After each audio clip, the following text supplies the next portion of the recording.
Eu descobri por que minha esposa me manda buscar comida toda sexta às 21h15.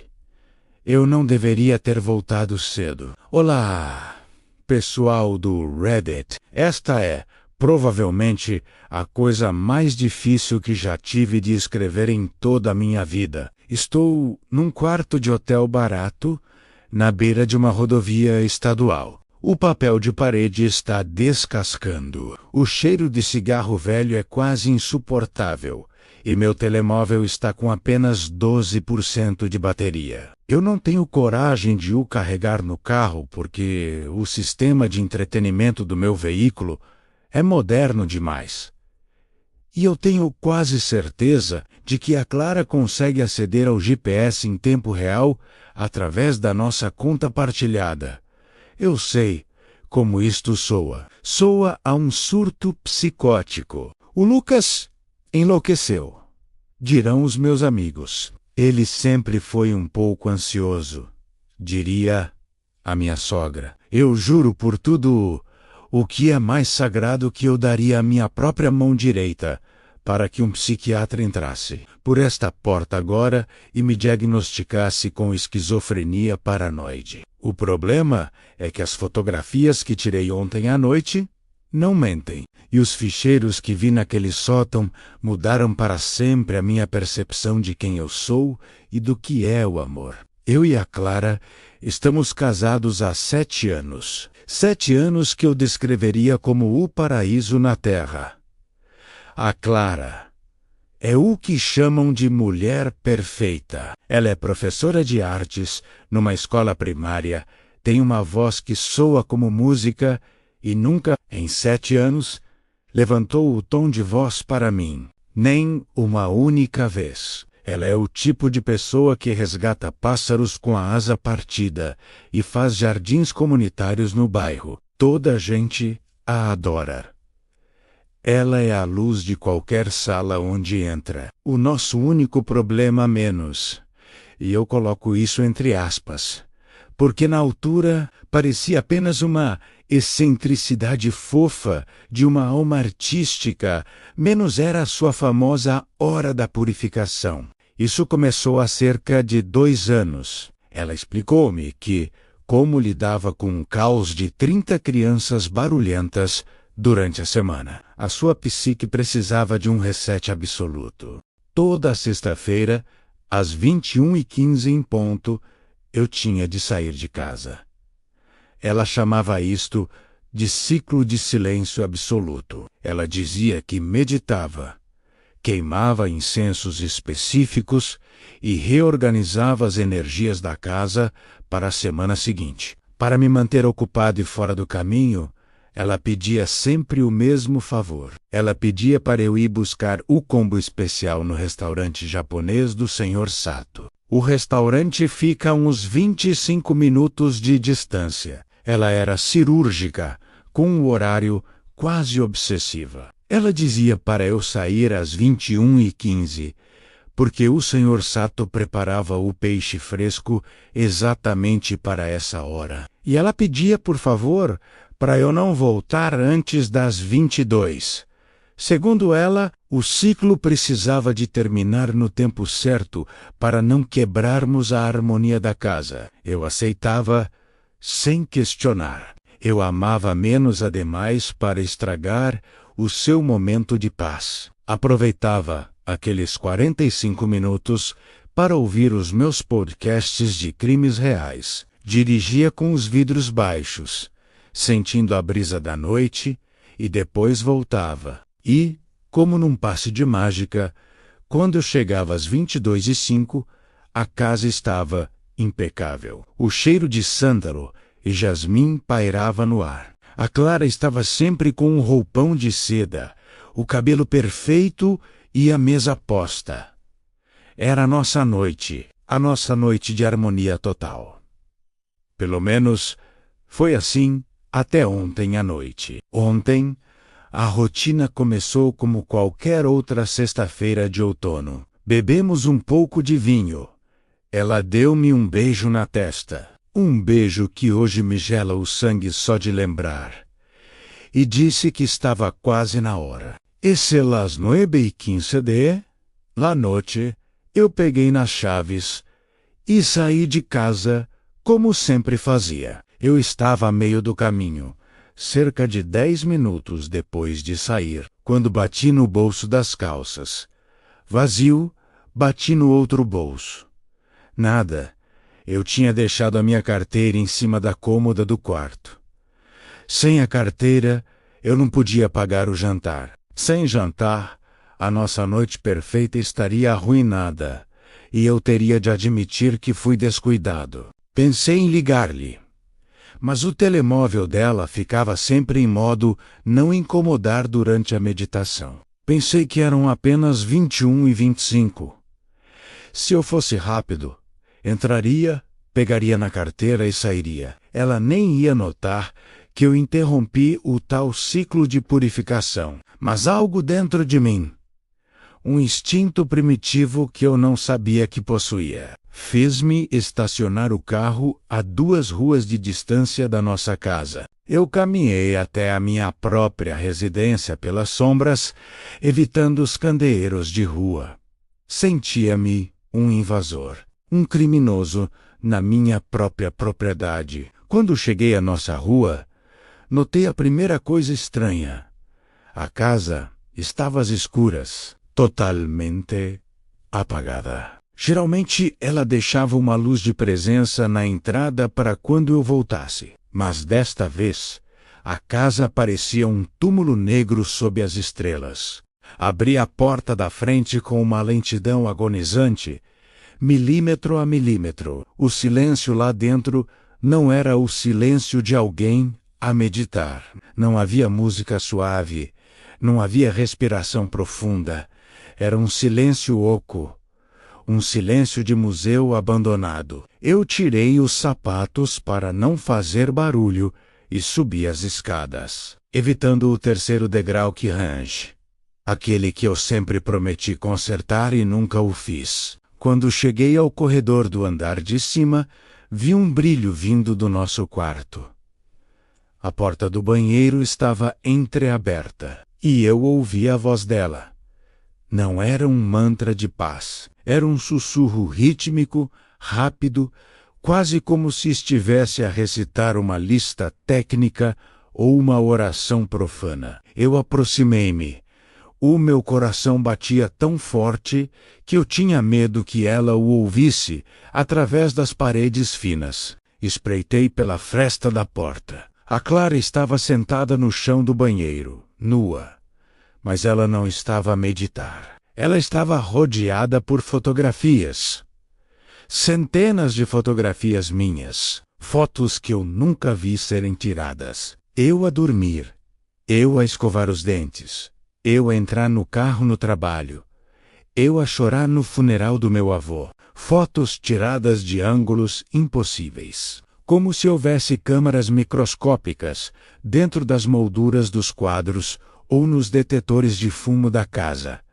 Ela tinha uma tesoura de costura na mão. Ela cortava grandes mechas do seu próprio cabelo longo e loiro e, com uma paciência de santa, colava ás com uma resina transparente em volta das minhas fotos no espelho. Ela estava a construir uma moldura de cabelo humano, uma relíquia macabra, dedicada inteiramente a mim. Mas o que me fez quase perder o equilíbrio foi o que estava estendido no balcão da pia, ao lado dos perfumes. Era uma muda de roupa completa. Exatamente as mesmas roupas que eu estava a usar naquele momento. Uma camisa polo azul marinho e jeans escuros. E ao lado das roupas havia uma máscara. Não era uma máscara de látex de loja de brinquedos, mas uma prótese de silicone de altíssima definição. Tinha os meus poros, a minha pequena cicatriz no queixo, o formato exato das minhas sobrancelhas. Era o meu rosto, arrancado da minha alma e materializado ali, pronto para ser usado por outra pessoa. Eu senti o meu estômago dar voltas. Eu queria gritar, queria entrar e perguntar o que era aquilo. Mas o meu corpo estava paralisado pelo terror. De repente, O telemóvel dela vibrou na pia. Era um despertador. No ecrã, eu li a mensagem que dizia para preparar o substituto às 21h45. Ela levantou-se com uma agilidade que eu nunca lhe conheci. A sua expressão era de uma calma absoluta, quase robótica. Ela pegou na máscara e começou a passar um adesivo cirúrgico nas bordas, com a precisão de um especialista. Ela falava com seu próprio reflexo no espelho. Ela dizia que o Lucas original estava quase a chegar ao restaurante. Dizia que eu estava atrasado e que o trânsito estava pesado na avenida principal. Ela dizia que tinha um tempo e que o substituto precisava de ser perfeito. Afirmou que o ciclo 4 não podia falhar como o ciclo 3. Nesse preciso momento, um som pesado veio de cima. Veio do chat. Foi um som de algo pesado sendo arrastado por cima das vigas. Um som de carne nua batendo contra a madeira velha. O alçapão do sótão, que fica no teto do corredor, bem por cima da minha cabeça, rangeu de forma sinistra. Eu vi, horrorizado, o trinco de metal girar, lentamente. Eu não esperei para ver o que ia descer dali. Eu não sou um personagem de filme que fica parado à espera da morte. Eu corri. Eu desci as escadas a saltar degraus, ignorando o barulho desta vez. Saí pela porta, corri as 2 ruas até o carro e arranquei sem sequer acender as luzes. As minhas mãos tremiam tanto que eu mal conseguia segurar o volante ou engatar as mudanças. Eu dirigi até o restaurante japonês, por puro reflexo condicionado. Entrei lá, suando e ofegante, com o aspecto de um completo louco. O Sr. Sato olhou para mim com uma preocupação genuína e perguntou se eu estava bem, dizendo que eu parecia ter visto a morte nos olhos. Eu apenas balancei a cabeça, peguei na sacola de comida e paguei com o telemóvel, já que a carteira ainda estava lá em casa. Fiquei parado no parque de estacionamento, olhando para o vazio até as 21h58. O meu telemóvel tocou. Era ela.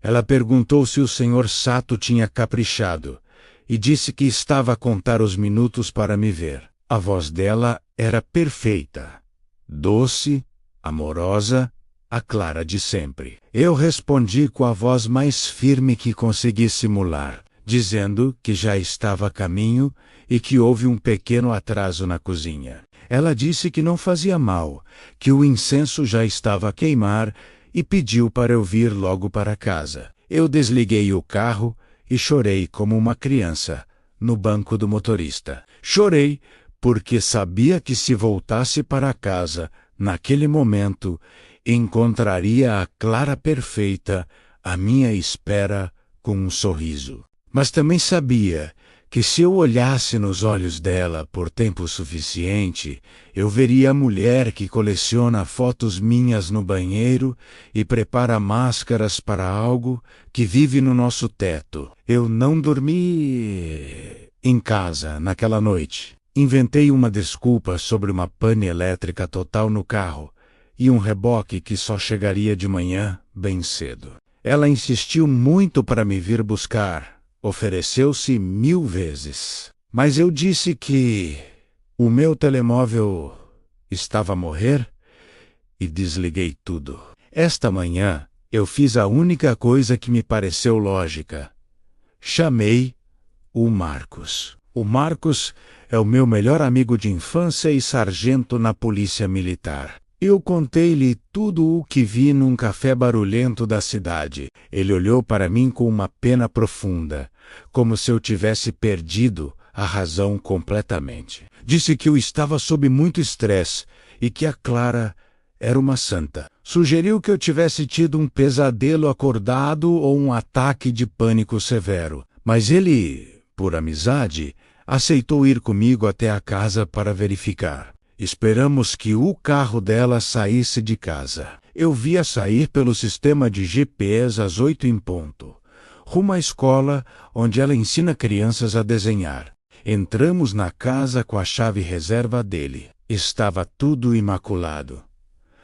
O banheiro brilhava de tão limpo. Não havia fotos no espelho, nem máscaras, nem cabelos. O cheiro de incenso era suave e quase hipnótico, como se nada tivesse acontecido. O Marcos relaxou os ombros e disse que eu tinha ficado maluco de vez, sugerindo que procurássemos ajuda profissional. Mas eu apontei para cima e disse que o som que eu ouvi tinha vindo do sótão. Tentamos abrir o alçapão, mas estava trancado por dentro de uma forma que nunca esteve antes. E não era um trinco comum de casa antiga. Era uma fechadura eletrônica de alta segurança instalada, de forma muito discreta, na moldura do teto. O Marcos finalmente ficou sério. Ele disse que ninguém põe segurança de nível bancário num sótão de subúrbio sem um motivo muito forte e obscuro. Ele forçou a entrada usando as ferramentas pesadas da viatura. Quando o alçapão finalmente baixou, um cheiro químico terrível atingiu as nossas narinas instantaneamente. Não era cheiro de decomposição humana, era um cheiro de borracha queimada, lixívia industrial e antisséptico hospitalar extremamente forte. Nós subimos as escadas de metal com cautela. O que vimos lá em cima não era um sótão para guardar malas ou recordações. Era um centro de comando tecnológico altamente sofisticado. Havia 6 monitores de alta definição ligados. Cada um deles mostrava uma divisão da nossa casa em tempo real. O quarto, a cozinha, o banheiro e até o interior do meu próprio carro estacionado lá fora. Havia câmaras escondidas em cada ângulo morto da minha vida privada, vigiando cada passo meu. Mas no canto da sala havia uma cama de hospital e ao lado da cama um computador portátil aberto com o ecrã a brilhar em tons frios. O Marcos começou a mexer nos ficheiros do computador com as mãos protegidas. Ele encontrou uma pasta encriptada com um nome de Arquivo Blackwood e Unidade de Reconstrução. Havia ficheiros de vídeo datados de há muitos anos. Eu cliquei no primeiro que apareceu à frente na lista. O vídeo mostrava a Clara, há cerca de 4 anos, num ambiente que parecia uma clínica clandestina de elite. Ela estava a falar com um homem que se parecia vagamente comigo, mas era uns 10 anos mais velho. Ele estava amarrado a uma cadeira e tinha os olhos vendados com fita adesiva. No vídeo, a Clara dizia que o tempo de utilidade do sujeito 2 tinha acabado. Dizia que o Lucas não se sentia mais confortável naquela pele e que ele precisava de evoluir para uma versão superior.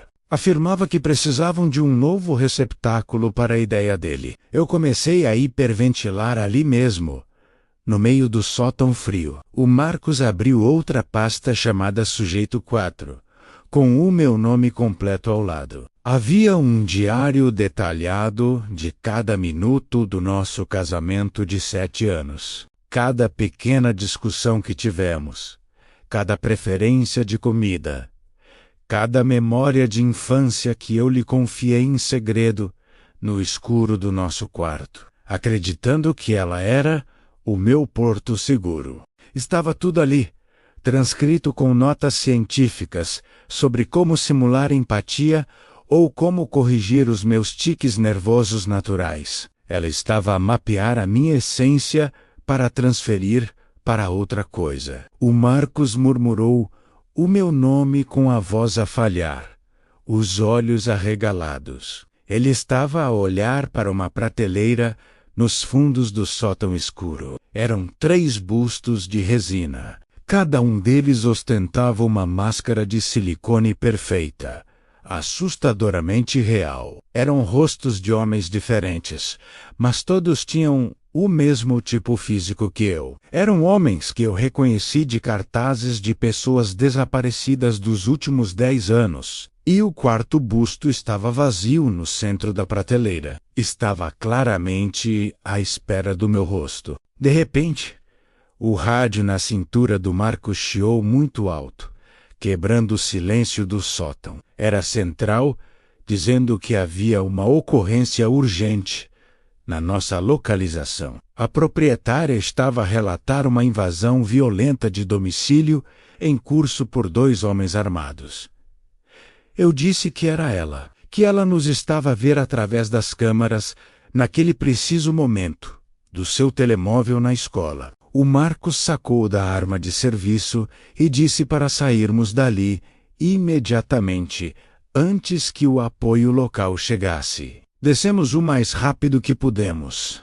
Mas quando chegamos à sala, a porta da frente abriu-se com um clique suave e aterrorizante. Eu esperava um monstro ou uma assassina armada. Mas não foi isso que apareceu na moldura da porta. A Clara entrou calmamente, carregando uma sacola de compras de papel, como se fosse apenas mais um dia normal. Ela olhou para nós com uma tristeza infinita nos olhos. Ela disse para o Marcos que era bom vê-lo, mas perguntou se eu estava a ter outro daqueles episódios graves de novo. Afirmou que já o tinha avisado que eu estava a perder o contato com a realidade. O Marcos hesitou por um segundo. A manipulação dela era uma verdadeira obra de arte psicológica, capaz de fazer qualquer um duvidar dos próprios sentidos. Ele perguntou o que ela tinha no sótão e disse que tinha visto os bustos de silicone e os monitores. Ela respondeu que era o seu material de escultura. Lembrou que era professora de artes e que fazia estudos de anatomia humana avançada. Disse que eu estava a confundir a sua arte com os meus delírios de perseguição e que o Marcos estava a assustar com a arma na mão. Eu vi a mão dela deslizar para dentro da sacola de compras. Eu não esperei para ver o que ia sair dali. Empurrei o Marcos para fora de casa e corremos para a viatura oficial. Saímos a acelerar, deixando marcas de pneus pretas no asfalto da nossa rua calma. Pelo retrovisor eu vi a Clara parada na calçada. Ela não gritou e não correu atrás de nós com raiva. Ela apenas ficou lá, imóvel, a observar-nos partir com aquele sorriso de anjo que eu agora sabia ser apenas uma camada de silicone sobre um vazio absoluto. No meio do caminho para a esquadra, o rádio da polícia começou a emitir uma estática violenta e ensurdecedora, bloqueando todas as outras comunicações. De repente, a frequência estabilizou, mas não era a central de comunicações que estava a falar. Era a voz dela. A voz da Clara saía pelo rádio da polícia, filtrada por algum tipo de software que a tornava ainda mais fria e robótica. Ela dizia que o ciclo 4 era para ser o definitivo e o mais belo de todos. Explicou que 7 anos é o tempo que as células do corpo humano demoram a renovar-se completamente. Afirmou que eu já era dela por direito. Disse que o substituto já tinha as minhas memórias e o meu tom de voz exato. Disse que ele me ia amar muito melhor do que eu alguma vez a amei, porque ele não tinha as minhas falhas humanas. Ele não se esquecia de datas ou de carteiras. O Marcos tentava desesperadamente mudar de canal, mas a voz dela parecia estar em todas as frequências da Polícia Estadual. Ela pediu para eu não ir para a polícia. Disse que eles tinham os ficheiros da clínica Blackwood, mas que esses ficheiros diziam que eu fui um dos pacientes mais instáveis que já tiveram. Disse que eles veriam apenas um homem perturbado que destruiu o estúdio de uma esposa dedicada e carinhosa. Pediu para eu voltar para casa, dizendo que o jantar já estava na mesa e para não obrigar o substituto a ir buscar-me pessoalmente ao hotel. E agora, aqui estou eu, neste hotel de beira de estrada, no meio do nada escrevendo isto para que alguém saiba a verdade. O Marcos deixou-me aqui e foi procurar ajuda, porque ele já não confia em ninguém da polícia local. Ele acha que a influência da tal clínica Blackwoods vai muito mais fundo na nossa sociedade do que alguma vez imaginamos. Eu acabei de receber uma notificação no meu iPhone. A mensagem dizia que o iPhone de Lucas Duas desejava partilhar uma fotografia através de airdrop. Eu aceitei a partilha por um impulso de puro terror.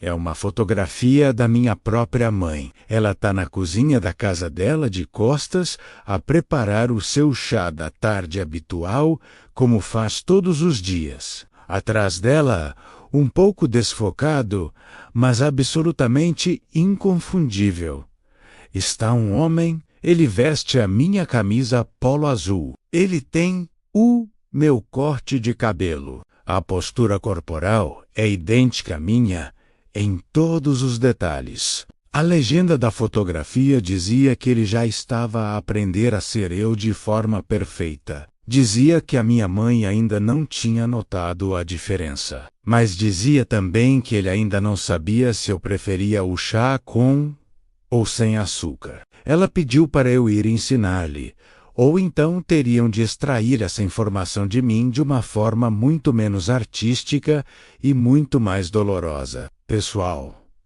eu não sei quanto tempo de vida me resta. A luz do corredor deste hotel acabou de se apagar subitamente. Eu consigo ouvir o som de um motor a desligar lá fora, no estacionamento vazio. É um SUV prata, exatamente igual ao meu. Se virem alguém que se parece comigo na internet amanhã, a dizer que tudo isto foi uma brincadeira ou um projeto de ficção, por favor, não acreditem em nada. O substituto está com muita fome e eu tenho a terrível sensação de que eu sou o jantar. Se esse tipo de história te prende, fica por aqui. Sempre tem mais coisa estranha para contar.